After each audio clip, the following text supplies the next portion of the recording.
হৃদরোগ মৃত্যুর একটি প্রধান কারণ, এটা আমরা সবাই জানি। আমি ডক্টর সাইমা, ইন্টারনাল মেডিসিন এবং হৃদরোগ বিশেষজ্ঞ।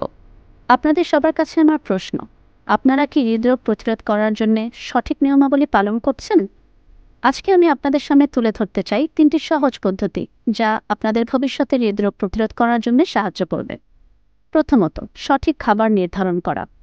বাঙালি হিসেবে আমরা সবাই ভাত খেতে অনেক পছন্দ করি, কিন্তু ভাতের পরিমাণ কমিয়ে আমাদের খাওয়া উচিত প্রচুর পরিমাণে শাকসবজি, ফলমূল এবং তৈলাক্ত মাছ।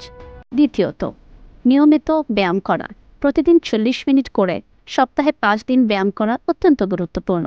তৃতীয়ত, প্রতিদিন আপনার ডেইলি রুটিনে এমন কিছু সময় রাখবেন নিজের জন্য, যেখানে আপনি এমন কিছু করবেন যা করতে আপনার সত্যি অনেক ভালো লাগে। হার্ট টু হার্ট ক্যাম্পেইন একটি চমৎকার উদ্যোগ অ্যাস্টার গ্রুপের, যেখানে ব্যায়াম করার পাশাপাশি আপনি সহযোগিতা করতে পারেন 50 জন শিশুর কার্ডিয়াক সার্জারির জন্য।